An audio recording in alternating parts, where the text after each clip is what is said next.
Welcome back to Second Breakfast and our ongoing coverage of Diablo IV, bringing you the best thoughts, theories, and literary analysis this side of, I would name a location, but there's really not much story here to go on. So this is a bit of a weird episode, okay? We've been talking about this game since before launch, and we've been chronicling. It's like an ongoing diary of our experience with this game. It's been fun to track all of the ups and downs. And as you'll have seen in our previous episode discussing the Vessel of Hatred campaign, we thought that was a bit of a downturn for the game, unfortunately. As much as the gameplay was great, I think the story was a major disappointment. Yeah, and it just really seemed to be veering off track into a strange direction. And we were excited for this season. Yes, especially because the last couple seasons have been quite good. And, you know, there was stuff in Vessel of Hatred, the expansion, that we liked, that we thought would also be present in this season. And then it just was kind of, I don't know, it was kind of Yeah, so we're going to do our usual rundown for each season like we've done since the very beginning of the game. We're going to do a little state of the game update, break down the campaign itself, do a class update, and then close with some wrap-up questions. As ever, we try to speak to the committed casual experience, where we're not hardcore, we don't play for hundreds and hundreds of hours for every season, but we also don't play for two. Yeah, we do the whole thing. We play day one for a while. It's a weird little niche, but people seem to respond to it. So thank you if you found your way here. Yes, and if you want to hear all of our other Diablo IV episodes, we got a whole playlist on YouTube, or you can just search in whatever podcast platform you're using. Yes, well said. So let's start with the state of the game. I think the game is in a good place right now. This is sort of frustrating because the new stuff they're adding from a story perspective, which we'll get to in a minute, in the same way we talked about with Vessel of Hatred, not good. But the underlying systems are great. That's true, yeah. The experience, the actual gameplay, if you just completely discard the story elements and the cutscenes and just focus on the actual gameplay, if you turn it into a podcast game, I think the gameplay is great. Like, we always talk about fun factor, and I think the fun factor is absolutely there right now.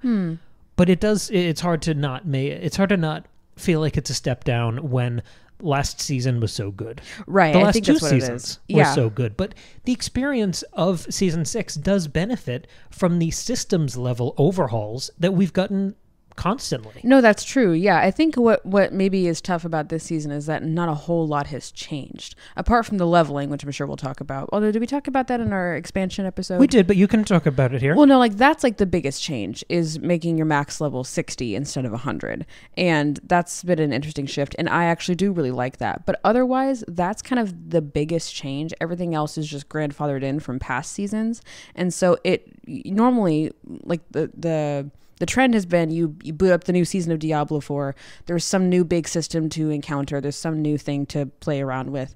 And this one, they're just kind of, from what I could tell, there really wasn't. Like, except for that one, that timed thing that I didn't love. The thing where you go in the dungeon and it's like on a timer. The Cuirassed Undercity. It wasn't in the expansion, it was a different thing. There was a separate thing. Okay. But so, anyway, yeah. Yeah, from a technical perspective, I think it's also been majorly improved, because we talked about during the Vessel of Hatred launch that the game wasn't stable. We had crashes, we had moments where we couldn't complete activities together and progress wouldn't carry over. That happened once here when we were trying to run a level 20 run of the pit, and it just that's what I was talking glitched out. Yeah. And that didn't work. But besides that, it's been much better. And I can also say on the Steam Deck side, the PC version is much more stable as well. So that's right. You were having a lot of crashes on the Steam Deck before this. Yeah. It's tough to talk about, because if I was someone who bought the game at launch, who maybe muscled through the campaign and didn't really enjoy, I'm talking to Tristan. If I was Tristan, and then I picked up the game right now, it is a night and day difference. No, that's very true. If you haven't experienced the intervening ups and downs and changes and overhauls and upgrades, playing the game now is unbelievable. It's fantastic. It is a great grind. It is fun. It is fast. It is snappy. The experience is fantastic. The fun factor is there. True. But as people who are playing it, month to month and have done all these ups and downs, we can see this as a downturn. Like, I'm enjoying the kind of complexity of talking about this season because there is so much good and so much disappointment. And that feels like a good transition to talk about the campaign. Yeah, let's do that. Wait, there was a campaign? Yeah. I mean, you were a little confused when we were playing. It was very confusing. I never had any idea what was going on because it kept feeling like, I mean, and I think you said this in our expansion episode, it kept feeling like I was waiting for the story to start. Like, it kept feeling like I was doing these kind of random, piddly things beforehand, before the actual season campaign began. Yeah. And then it just ended. Sorry. No, please. We had talked about, when we were playing the expansion, we were like, I wonder what the season's going to be like. I wonder how big it's going to feel. Because the season and this expansion are launching at the same time. You need the expansion to be your hero. You need people, because you need to incentivize people to buy the expansion. It needs to feel a lot bigger and more impressive and more exciting and attractive than the new season. And I understand that. And so we were sort of expecting, okay, maybe this season, like, the campaign might be a little shorter. Maybe there won't be quite as many, like, overhauls and new things to play around with. But, like, this felt like 10% of a season, if I'm being honest with you. And the thing that was confusing us, because I remember during that Vessel of Hatred episode, you and I were both saying, I think the campaign in the season is going to be more enjoyable than this. And I know they're different teams. The seasonal team is different than the expansion team. Yeah, different people working on it. Yeah. So it's not as simple as they had to put all of their time into the expansion. Yeah, it's not like, oh, well, they were too busy with the expansion. It was two different sets of people. And now that we've done this 6 times, this is the 6th season, we've talked... That's hard to say. That was a lot of S's for one. You got to do it British style. 6th season. Oh, I can't stand that. Why do they do that? They just cut out letters. If you kind of take all the pretty paint off of a season, if you remove the aesthetic, if you remove the storyline conceit, and whatever the kind of villain of the week thing is, what we have in the Diablo IV seasonal structure is a vendor where you go do whatever specific activity you're being directed to, you come back to the vendor periodically, you exchange that material, and you get a cache of items or weapons or kind of endgame stuff that will help you tinker towards a final build. Right. Last season it was like Mother's Gifts, right? Yeah. Yeah. What was it this season? It doesn't matter. So it was all about doing material, doing activities to then return to the seasonal vendor and get a cache. But I think that narrative conceit, all that finery and a pretty coat of paint on top of that, that is what makes it worthwhile. And this season is a little frustrating because it doesn't have any of that stuff on top. It has a seasonal vendor. It doesn't have any real story or new enemies or objective or aesthetic. This season is a road sign pointing you towards endgame. There are a couple, I guess, quests, which are basically, I mean, it's sort of like a guided tour through a few repeatable activities where it tells you, hey, we have these realm walkers. That's really the only new thing this season. Oh, yeah. Those were realm cool. walkers they're kind of like a world boss, but smaller, but still bigger than like an elite enemy. Yeah. So you go and you have to kind of kite these guys around and kill a bunch of the enemies that flag behind them. Yeah, and like summon them. And basically. It upsets the realm walker, and then eventually you fight the realm walker, but it has like a portal on its forehead. So once it falls and dies, the portal opens up, you can jump in there, and you get a couple... Basically, it's one dungeon with little portals for side dungeons. And you can choose, do I want to get gold, materials, or equipment from this kind of run through the forehead portal? It is really fun. Yeah, it was. I've found myself wanting to grind Realm Walkers more because I enjoy... I mean, it's basically the same sort of stuff you've been doing before. Yeah. A world boss with some curated dungeons. Right. Like, none of that is new. But it's given enough of a coat of paint to make it interesting. So you're told, okay, go do some realm walkers, go run the pit at a certain tier, and it's frustrating because there are a lot of other activities. Again, if I was talking to Tristan or any of the people who haven't played since the beginning, there are a lot of repeatable endgame activities that are fun. The things you do when you log in after you finish the campaign, like Helltides. Say Helltides, getting Whispers for the Tree of Whispers, Nightmare Dungeons, The Curast Undercity that they added in Vessel of Hatred. That thing is cool, yeah. And in Season 5, if you remember the Infernal Hordes activity. Yes. That was fun, too. Yeah. Is that still around? It is. Okay. It is still around. I don't think I played it when we were playing together for this season, but It's been slightly reworked. And of course, they overhauled the difficulty system and progression with the Vessel of Hatred launch, which was also with the launch of this season. So you can push into those higher difficulties and get that higher tier loot. And there are a lot of fun activities to go do, but This season was just handing you off to the seasonal vendor and telling you go do stuff. Yeah, they just kind of, it was like we all kind of looked at each other and said, we know that this is just, the season is just a way for you to keep playing the game, right? So we're not even going to bother with like giving you the nice pretty stuff on top. It was strange. The shiny thing that distracts you, it keeps it from becoming immediately rote, saying every time I log in, this is just a grind through the end game. And there's a fig leaf of like a loose connection to the Nahantu Council. Yeah, there's a little bit of something there. When you turn in those kind of slight seasonal quests.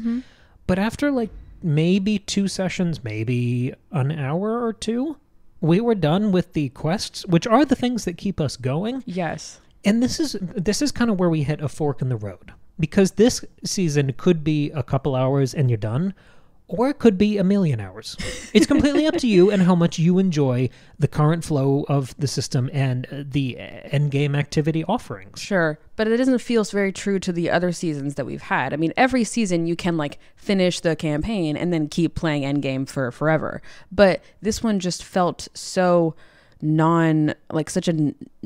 such a not a thing even from the start. And so it never felt complete. I never felt like I really had a choice in the way I did in the others. It just didn't work for me. Now that you've finished the quests, I guess, do you have any reason to keep playing? No, because here's the other thing, and maybe we'll get into this, the class stuff later. Yeah, let's hold off on that. Part of it is my class, so I'll get to that later. But no, because this runs till the end of January.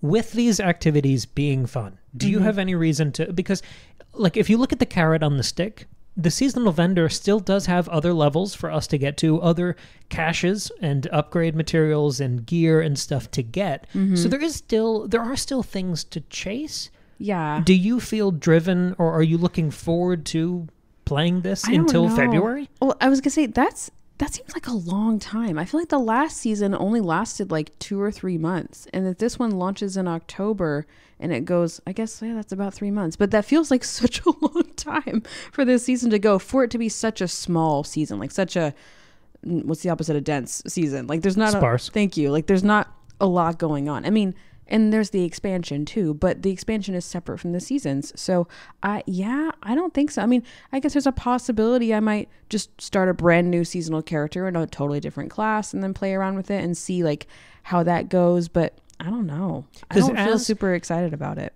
I totally get that, and I kind of thought that's what you would say. And I feel like I have a slightly different relationship with the game at this point, because in the past, in the old times, when the max character level was 100, which meant you get through level 50, you get all your skill points, and then those last 50 levels are an increasingly elongated grind through paragon boards. And it was a slog. Especially for a committed casual player to get to level 100. Right. You only got one character to level 100. Yeah. And you have a lot of characters. Last season, I got to 80-something, almost 90. Okay, yeah. And I just, like, lost the will. Yeah. At some point, it just stopped being fun. Yeah, that happened to me around level 75 with my barbarian from last season, which I loved. When there's new content, I get really into this, and this becomes a... centerpiece sort of game for me, where you and I are following the story and we're talking about it while it's happening, and it really does hold our attention. Yeah. But when we get through that content, I comfortably transition into this being a podcast game. And that's not a dig at all. I love that. I think this becomes maybe my favorite comfort food game. Yes, it's nice that it can be both, because I love a game that really engages you, especially when the story is really, exciting. We've talked about things like God of War, where the story, when it's totally enveloping you and you're fully immersed in that escapism, that's a lovely thing. But it's also nice to have a game that you can just, in a committed way, casually play while listening to or engaging in something else in the background. It's nice. It's such a hard square to circle, because you want it to be familiar and fresh at all times. Yeah. So it's not too different and off-putting, but it's also not boring. Yeah. And I find myself, without going into specifics, we've had a lot of annoying kind of life stuff going on lately. And when I can log in, especially with something like the Steam Deck, or like even streaming if it's a problem there, but jumping in and just grinding a Helltide and unlocking the chest and summoning the big like that's all really fun and rewarding for me. Yes. So I'm already near Paragon level 100. So I've enjoyed my time with this season, and I'm sure I will continue to play it more. But this is where I wish it was just a little bit more directed, because there is still a carrot on the stick. There is still upgrading the seasonal vendor. And technically, on the season tab, there are those seasonal challenges. Oh, yeah, and you get rewards for getting to different tiers or levels through the season. Yeah, that's cool. So there are things to do. If you like a checklist, if you like a bit more direction to be led through an open world like this, there are things to do. Yeah, but I mean, that's what I always do when I end up continuing through a season after the seasonal campaign ends, is I just check off those things. Because that makes me feel like I'm accomplishing something. And I like that direction. I agree. And I'm totally fine with, we just launched a big expansion. Obviously, the team has been this is the hardest working live service team I've ever seen. Yeah. The amount of systems they've overhauled, the number of changes, massive foundational changes they've made since launch. It seems faster than like the 7 or 10 years of Destiny I played. I can't believe how quickly they iterate in this game. So I'm not just complaining. I'm totally fine with a season kind of circling the wagons. Sure. But if they just gave me a little more direction and a few more interesting tasks, like when I named the repeatable activities before, the Realm Walkers, the Pit, the Helltide, we don't direct the player. We don't have quests to even do all of the endgame activities we have. I don't remember there being a quest to go do something specific in Helltides. I don't remember there being a quest telling you to go do some Infernal Hordes, to go run the Undercity. Even if we were just being directed through everything, or if you took some of those kind of basic seasonal challenges of go run 20 nightmare dungeons and turn that into a quest for the season and built out the Nahantu Council thing a little more, maybe had some opposing views or, different people giving you tasks on that council. Right. There's a way to flesh this out and give me a little more direction. Just more structure. Like, even if you want there still be an element of free choice, the player can engage in whatever they want to engage in. You can have it be quests that are simultaneous. Like when you have side quests, like, okay, I'll do this one first and then I'll do this one. So you could have that. And I know that's like such a simple thing. Like at the end of the day, it doesn't make a difference. Like you're still doing the same thing, but it feels really different. And it feels like the game is, I don't know, interested in you and like in that you feel like you're accomplishing something versus just kind of bopping around and doing random stuff. I'm totally fine with a housekeeping season, but there are if it was just a snaking quest line taking us through all of the activities and go do a bunch of side quests in Hawazar, or just pick a location, or say go complete all of the open world map dungeons in this one part of the map. Like, that would be fine. I would go, or even minor tweaks like, for this season, there's been an infestation and all the nightmare dungeons are full of treasure goblins. Oh, yeah. That would be cool. There are ways to just curveball a repeatable activity to make it feel fresh. Yes. Or, we've said this since the beginning, and I will continue to talk about it, the additions they make within the aesthetics, within the conceits of each season should remain in the game.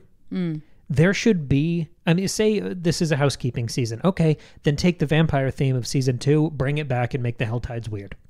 Sure. And make them vampire themed. Yes. Or say, in addition to the Helltides, there's another, every hour it resets and a patch of the map has all the vampire shit in it. Like, there's a way to rest on your laurels, I guess, by not adding too much new stuff and still giving the player a ton of things to do. Yeah, I think you're right. Well, and as ever, whenever we're being critical about this game, like you said, like this team of people probably works, harder than any other live game.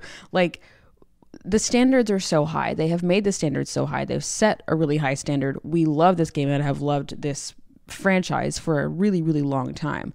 So any of our critiques here are, in that context. And good faith. Yeah, because we have really high standards because the game is so good and has been so good and continues to be so good in many ways. So that's where all of this comes from. Yeah, so let's do a little class update. And I think this is going to be a little different than our usual class updates because we didn't roll new characters for this season. No, we talked about it and then we decided not to. Yeah, so we kept going with the Spiritborn characters that we created for our Vessel of Hatred campaign. And those characters, we were just about at level 60 by the time we finished Vessel of Hatred. So most of the time spent playing this season is building out those characters into endgame, really diving into paragon boards and optimizing a build. And I just kept going with my character. I remember I named my character Atari. That's right. And Centipede. I only did centipede skills, and I made everything green. I really kind of tried to lean into the role-playing thing more. I kept all of that, so I've just been tinkering through the paragon boards, and I will say, you have a more interesting story. That's why I'm going first. No, that's fine. I've loved going through the paragon boards because I feel like obviously the Spiritborn class is powerful, but I think for particularly an all poison build, once you get towards level 60, it starts to flag a little. So diving through 100 rounds of the paragon boards now, it has gotten that class to exactly where I want it to be, where it is an incredible, fun, fast power fantasy. That's really good. I have loved the growth through the Paragon system of this class. I've loved it. That's nice. I'm glad you've continued to enjoy it. Do you think, like you said, you probably will go back and continue to play this season? Would you do so with that centipede character, or would you make a new one? No, I wouldn't make another one for this season. So you'd continue with him? Yeah. Okay, cool. That's really interesting. Yeah. So you did something different. Yeah. So I sort of hinted in our expansion discussion when we had a whole section on this new Spiritborn class. I had said that I think the game really wants you to mix and match the different types of skills with the different like spirit animals you can tap into. Because for me, I was doing full Jaguar build and I was getting a little bored. All the skills kind of felt like they were doing the same thing with like one or two exceptions, and I was just kind of overpowered and pretty bored. And so for this season, I decided to not fully respec, but I swapped out a few of my kind of mid-level skills, like not my primary, not my ultimate, but the stuff in the middle. That's how I think of it, mostly because the skill tree is like vertical, so that's how I think of it. But so I swapped out a couple of those for the eagle skills, just to like change it up, give me a new way to play. And also I felt like those two, like I don't remember the names of the skills that I changed, but the ones I was using, I was like, I don't even know what they do. I don't really feel like they're doing anything. I know they are, but I can't. There's no like tangible impact. You barely noticed the change or the absence of those initial Jaguar skills. All I would do is just like continue to activate them every time the cooldown ended. Like because I knew they were doing something, but I couldn't tell what. And so I swapped it out for 2 eagle skills, and those were fun. They added a little bit of variety, and like also just, it's stupid, but like there was color variety on the screen. I wasn't all orange. I was also blue sometimes. So that was nice. And it was okay, but I still found myself getting pretty bored with it. Like I have no desire to continue this thing. I mean, maybe if I'm curious, I might re-roll or completely respec and do like all gorilla or something just to be like, what's that like? But you know what might be fun? What? I was just thinking about this while you were talking. What if you did like I don't know, called it like a peacock build, and you made sure to have like one of each type? Or like a rainbow build. You know what I'm saying? Like I see what you're one saying. of each. So you have eagle, gorilla. I'm so dumb. I was like, what is a peacock meant to be a combination of? What animals are there? Eagle, gorilla, centipede. I don't remember the other one. Jaguar. Yeah. Yes. Yeah, like that could be interesting. Yeah, I think, well, again, a complaint we had during the expansion episode was the way it kind of teleports you to your enemies, and doing that during couch co-op just sucks. And I felt it the most in this season playthrough. I think because one of the eagle skills I added or swapped in was even more teleporty. Like it just moved me around so much in a way that I didn't like and I didn't feel in control of. So I just found myself really discombobulated throughout the whole playthrough. So I really don't think I would go back and play this Spiritborn class, especially not co-op with you. Maybe on my own, but I just found myself getting bored with it. I'm just like, I feel like I've played this class. I appreciate what it adds. I really don't ever want to play it again. Not in the way that I like want to play another rogue or want to play another necromancer. Oh, so you don't think you ever want to roll another Spiritborn? I don't think so. Oh, wow. Unless they get rid of the teleporting. I don't think so. So if you have from now until the end of January, do you think you will end up respecing into a different type of Spiritborn, just to maybe the all eagle permutation really speaks to you? Maybe the gorilla if you have gold that you're not going to do anything with anyway, you can afford to respec at this point. Yeah, maybe it's worth, if you're gonna, I imagine we're gonna play a few times before January. Yeah, maybe you just like completely roll the dice and make just blindly make like a guerrilla build next time we play, and maybe that'll speak to you. Because, yeah, maybe it would, because so far I'm just pretty bored with it. Yeah, but that's I'm intrigued by that, because most of what I'm seeing from the community is people having a really fun time with this class. I'm glad people like it. I wish I could figure out why it's been so uninteresting for me. And it's not, I mean, we upped our difficulty. Like, it's not like I was bored because I was too overpowered. It wasn't quite that, because there were plenty of instances, especially like in the pit and with not the world bosses, but the things with the realm walkers. Like, there are moments when we were like almost dying, and it was a whole thing. Like, it's not that I'm overpowered. I just don't feel very interesting. Yeah, the pit kicked our ass for a little bit. It did. That was like, do it tier 20. We're like, okay, sure. And we jumped in. And you'd never run the pit?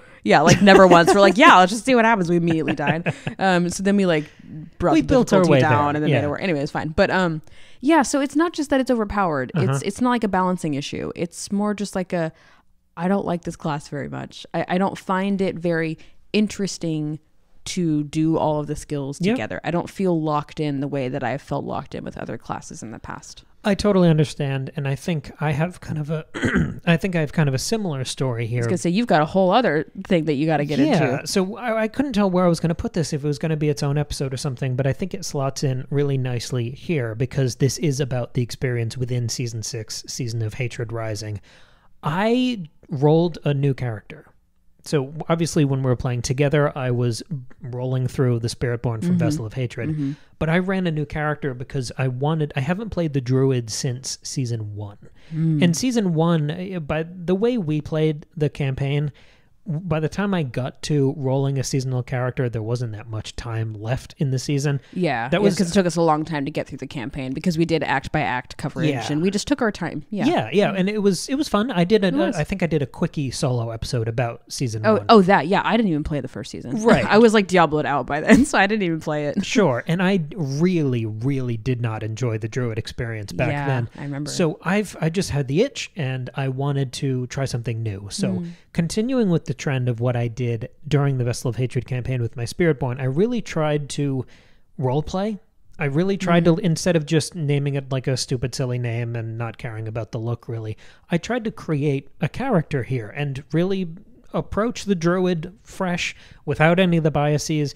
And I have now played through the entire Diablo IV campaign and all of Vessel of Hatred again, and rolled through the entire season and done some endgame. Wow, that's a lot. I didn't realize you'd done the entire campaign. It's a lot. I think I just forgot. That's crazy. Okay. Yeah, because you walked in when I was fighting Lilith at the end of the campaign. That's right, and you were on a pretty high difficulty. And I was like, dinner's ready. And you were like, give me a second. It was so funny. It was great. I won. You did. I was very proud of you. So yeah, I made this really, really fucking cool looking Druid that was all blue and white with gold accents and a gold mask.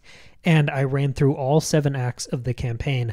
So I created this weird build. I was going to say, what kind of build was it? Was it a lightning thing or not lightning, storm? Well, that's what so I don't like rocks. I don't want a character based on rock skills. Sorry, that was so... I didn't expect you to say that. I don't like rocks. The branches of the Druid tree it's just not a class for me. Okay. I don't care about turning into a bear. Even the werewolf thing does not feel good to me. Yeah. So I'm pretty limited in what I can do or would want to do within the Druid realm. So yeah, the lightning thing is cool. There's a whole like nature storm magic. Yeah. But half of the storm skills are like wind. And wind interests me about as much as rocks. Ooh, I made it all blustery. So I made a really wonky off-meta build and just bent this class to my will. So in the end, I created a half lightning, half companion build. And this is not... clearly not how the class is meant to be played. Because if you look at cooldowns and your resource management, this is not how it was meant to be played. So I had every companion. There's that one branch of the skill tree, which is all your companion options. I did all of them. So I had wolves and I had birds and something else I don't remember right now. And I had every lightning skill. And then I just optimized the build for that. So all of those nodes in those directions. And now that the character because I was running 2 Season 6 characters between my solo Druid and my Spiritborn with you. That's how I got to Paragon 100. I basically got to Paragon 50 twice. Okay, gotcha. But it adds all up together. So now, when I'm fully powered up and, a couple, I think 3 Paragon boards into this character, I am just a hurricane of wolves. I am awesome. Like, this Druid it has now balanced out where this build that was not meant to be works. Okay. But the experience through the campaign, through the majority of my playtime before just grinding endgame and optimizing a build, was a little tough. It was not great. Did it take a long time for it to feel like you could actually accomplish things? Yes. Okay. So it was like just a big struggle for the first 70% of this experience? Yes, but I am obstinate. So just pushing that boulder uphill, the balance was not great. The damage output never felt good. It was a slog. I was really trying to approach this fresh, clean slate from Season 1. I still don't like the Druid. Yeah. Okay. And yeah. When you drag a character into optimized endgame with legendaries and uniques and stuff, this is now a great character. But I still don't like the journey.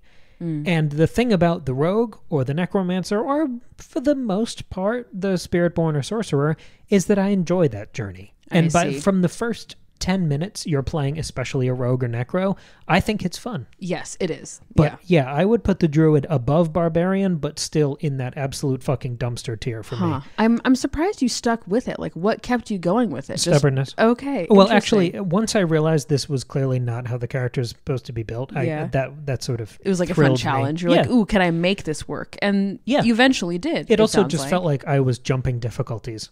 It was sort of a fun challenge. And I want to talk for a minute about the new perspective that this gave me, because in the course of, I ran through Vessel of Hatred for the second time on this druid character in like one day. I remember that. You said you just like blasted through it. So I feel like I have a slightly new perspective on this campaign as a whole. I'm sure you 7 acts of this campaign, because there were 6 in the main game and then 1 from Vessel. Yes. Because the way you and I played through the main Diablo IV campaign was slow and thorough and a la carte and 1 act at a time. Did lots of side quests, like really took our time through each act. It was episodic. Yeah. It took us 6 or 7 months, I think, to get all those episodes out. It was a while. Yeah, it took us, we probably put out, maybe 1 act a month, maybe 2. And I loved that experience. But shotgunning it on an uphill character, viewing the whole thing from this concentrated, compressed view, I think it was enlightening for how the Diablo IV campaign exists and how I'm going to think about it. Because when I think about Diablo 3, I think about rolling a character and blowing through the whole campaign. Yes. So when I think about the Diablo 3 campaign, I see all of it in my mind's eye. I remember all the acts, I remember all the looks, I remember the variety of it. I didn't really have that until this season for the Diablo 4 campaign. It is thin. It is unfocused. There are great moments. The boss battle with Donan's son and the guy with all the legs. It's not urine. It's urine. Close. It's close to urine. Yeah. Yeah. There are highlights. There are absolutely highlights. Act 1 and Act 2 are strong. I think then it just wanders for a while. Elias, I don't really ever care about. I think the Lorath Nerel stuff sometimes works, sometimes doesn't. Yeah. And the finale's a little limp, and I think Vessel of Hatred still feels like it comes out of nowhere and doesn't further the central plot much. I still like the Mephisto stuff, but it gave me a new perspective. So much of this story and its settings and its aesthetics are not medieval horror fantasy in the way that I want Diablo to be. And the way it has been for most of its existence. Yes. When you fire up Diablo 2 Resurrected, when you fire up Diablo 3, even though 3 has some weird kind of technical... some diversions, some purple swamps and stuff, it still feels like a horror fantasy thing, and I don't feel that way. Fantasy thing. Exactly. Thank you. That's perfect. I know that's what you meant. And I feel like I've wrestled with this for a while and tried to kind of square the circle and find my piece with what the game is versus what I want it to be. And Vessel of Hatred felt like such a curveball. This game is not the arched gothic fantasy you and I wanted it to be. It is a wildly varied ARPG. Yeah. It almost feels genreless. And playing through it in such quick succession, it reminded me, in a way that kind of gave me a sense of calm, it reminded me of Mario. Where he's like going to the different worlds, Yes. and it's new environment Yes. every time, and that's really Where interesting. there is this kind of variety of aesthetics. It really is genreless. That's true. I Yeah. mean, like there are things that are consistent throughout each world. Like, you know, there are different enemies you have to jump over and who you shoot at and who do the X, Y, and Z. But you know, you're right. That's a really good comparison. And the campaign, I think I can now firmly say, upon replaying it and in whatever form it will exist for the next, 10 years, we've been talking about Diablo 3, Right. the Diablo 4 campaign is in that podcast bucket. I think it works for a podcast game, and that's okay. Yeah. I think it's a shallower pool. It plays really nice now. The experience is fun, even with an uphill character like a lightning companion druid. The gameplay is fantastic. The fun factor is fantastic. But the aesthetics aren't there, and I don't think are going to be. It's and the just story is not really there. No, it's too much Yeah. of a shaky, kind of inconsistent grab bag. So the systems are so strong, and it was fun to do this. And even though it slightly improved my opinion of the Druid, I think it hurt my opinion of the D4 campaign. I see. That's really interesting. Yeah, I think this whole experience of us talking about this game act by act, season by season, has just been us sort of redefining what the game is for us and letting it be what it is and not trying to force it into what we want it to be. But it's a moving target. A live game redefines itself with every patch. Yes, right. And I think this game redefines itself with every hotfix, with every season, with every expansion. It's changing. Remember a couple seasons ago when they totally changed how gold worked? Yeah. And it felt like you finally needed to pay attention to it and you didn't have enough? Yes, yes. Or the way difficulty, the way paragons. Remember all of the itemization changed in season 4? Loot Reborn, yeah. Yeah. Mm-hmm. This game has never been one thing. And because it's a moving target, I think there's this constant question of identity and definition. And I enjoy chasing that. And that's, I think, again, this is sort of the benefit of following this in real time with these episodes, because it does feel like a new experience every time. Let's transition into our wrap-up questions, which is how we're going to try to close out this discussion. I kind of already asked you this, but do you have any desire to pop in and grind endgame activities until January?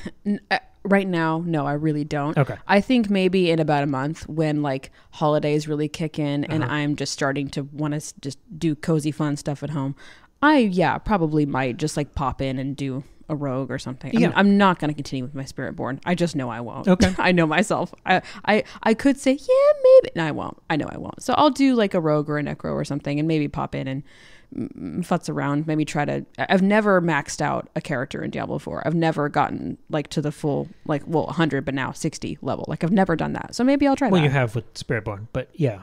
I don't think oh, did I? Yeah. Oh. You're in Paragon. Oh, okay. And you can get 300 Paragon points. Oh, wow. So there is a ceiling there too. Okay. Yeah. But yeah, I think I might. I do feel the urge to keep going. I want to crank up the difficulty. I want to get the higher tier rewards. I want to see how many uniques I can get on one character. I especially like now that they've changed the leveling and stuff, I didn't get like any uniques in this season, even though I got to level 60. Like, and so like I maybe I got like one. So I'd like to see like really start to unlock that like high tier loot that I haven't really gotten to experience. Some of that is a combination of what difficulty you're playing on and what activity you're diving into. Yeah. They've kind of siloed the higher tier gear. I want to kind of touch the mountaintop and see how far I can get in the Paragon boards. What about you? It sounds like you're gonna. I think I will until I get bored, and then I think I'll cleanly move on and know that they'll have new stuff for me soon. Yeah, and when the new season comes out, I will play it. But I do feel the urge to do more here. I wish I didn't have to chart my own path. I wish there was a bit more direction. Yes. Because if they told me, go grind... I mean, there was a thing in previous seasons where I had to do like 46 nightmare dungeons. Yes, right. And I did. So if you give me that type of direction, sure. I'll do it. I'll do that. And I do want to see what's at the end of the seasonal vendor and what's in that final cache. I don't know. Yeah. There is always the carrot, and I'm curious. Yeah. I want to see how OP I can make these characters. I still feel that temptation and that urge, but as we zoom out and kind of look on Season 6, this Season of Hatred Rising in retrospective, do you think it's understandable filler because most people are just doing the expansion right now, or do you think this is a missed opportunity? I think it's a missed opportunity. I think they could have done a little more. Like, I get that it had to be comparatively, it had to feel really different from the expansion. The expansion has to feel big and worth it and exciting, but I think they could have done a little bit more. I don't know. What do you think? Yeah, I know. Because I think... I think if you're not going to do a full, a real season because of this expansion, then just don't do a new season. If anything, that would incentivize people to buy the expansion even more because that's the only new thing that's available right now and you have to pay for it. I think they just shouldn't have done a season right now. I think they should have maybe started a new season this month. No. Yeah, a month later. Yes. After the expansion's been out for a month, everybody's gotten through the expansion campaign. People are still itching to play Diablo, but they want something new. That's when you drop the new season. That's what they should have done. That's interesting. Yeah. Well, I'm the gaming expert now. Consult me next time. It's weird because everyone's kind of checkpoints and goalposts are different here. Yeah. Because in the same way, I think a lot of the reviews for Vessel of Hatred rolled in all of those iterative improvements they've made since launch. Yes, and I'm sure most people, when they're talking about these things, aren't really thinking too hard about the distinctions. I mean, even I'm mixing some of these things up. So, because we saw a lot of those flowers blossom in real time. I remember Helltides becoming what they are now. Yeah. But if you just came back for Vessel of Hatred and the Season 6 experience is just you getting to know the endgame of Diablo IV, sure, then all of those repeatable endgame activities are new to you. That's true. So you're going to be like, wow, they added so much stuff. Yeah. So you being directed toward the Pit and the Helltide and the Realm Walkers, the Infernal Hordes, the Undercity. Yeah, I think there's a ton there. Do you think there are many people like that who haven't touched this since they finished the campaign? I think a lot of people were disappointed by the launch. Yeah. And I think there are more fantastic games to play than ever before, especially as things like backwards compatibility. It's not just about the new games. I think there are more games and shows and movies and there's more things pulling on your attention span now than ever in human history. Yes. And they're louder and brighter. And I think a lot of people flake off live services when they're not what they want them to be. So yeah, there are totally people jumping back in here who haven't played since they killed Lilith a year ago. Yeah, interesting. So then this expansion is going to feel huge. So that's interesting. I think I really need the next season to have a killer conceit and aesthetic and new thing. I agree. Even if it's just those things we spitballed. Yeah. I think you're right. Yeah. Or a new, I don't know. I remember in season 2 when we were talking about the vampire stuff, remember when you had all those blood powers, those vampiric powers and stuff? That thing was cool. It was confusing and I didn't always quite understand Remember the robot thing in season 3? I try not to. I really try not to. So we need another season that. 2. Or we're never going to get a new Helltide. That was an incredible invention that they can't ever top, I don't think. But you need a new big something. I mean, they just gave us a new class, so I shouldn't be complaining too much, but I don't love a new class. And I'm not asking for another one. You don't get a new class with a new season. You get that with an expansion. That makes sense. So here's a question. But what if they bring back the vampires? Season 2... I'm never going to be mad about vampires. Right. If they did season 2 as a sequel and they changed it up but they reused the aesthetics, I wouldn't complain. No, I'd love that. And I think season 2 is pretty widely loved. So yep. Yeah. Cool. Season 4 had more under the hood changes that made it feel better. But aesthetic wise, season 2 is still the hill. That's the mountaintop. Yeah. Yes, but I remember we loved season 5 as well. We did. That was pretty. Yes, I don't remember why, but I remember loving it. Oh, because that was the Infernal Hordes, and we liked how that was really structured really well. It felt like you were working towards an end goal. That was what was so good about season 5. This one has just been nothing. So yeah, they need something like that. Yeah, so I'm excited to see what comes next. Me too. I'll come back and keep playing this game just because it's built into my DNA now, I guess. But yeah, no, this is interesting. Yeah, interesting. What did you think of Diablo 4 Season 6? Have you gotten into I think they're starting to do PTR tests soon for Season 7. Oh, cool. What do you think? Usually we have some helpful commenters letting us know what they thought about that, what they think we'll think of that. So cool, that's nice. Please let us know what you thought about. What class did you run? How did you optimize? If you did a Spiritborn, did you diversify, or were you just like me, where you just did centipede skills? Right. What class did you run? What did you think of this season? What do you want from Season 7? What are you looking for as you know, when we wrap up these discussions, we always look to the future. What do you want to see on that horizon? Thank you very much for joining us. We have the whole playlist of all of our game discussions on YouTube, as well as all of our Diablo episodes, so you can just jump through, and we've done a ton of games this year that you can play have. with. We did Path of Exile, which is similar here, Final Fantasy, Hogwarts Legacy, God of War, Fallout 3, Starfield, Star Wars Jedi Survivor. This is all off the dome. I think that's probably That's about most it. of it. Yeah, and then there are more coming. Eventually, we'll do a Baldur's Gate 3 episode. We'll get to you know, those we'll big get ones, to yeah. that. You know, like more games are coming your way for sure. So. And if you support us on Patreon for $2 a month, you can get a whole mountain of bonus episodes. There are some games in our Breakfast Buffet series, our Roundup series that we do once or twice a month.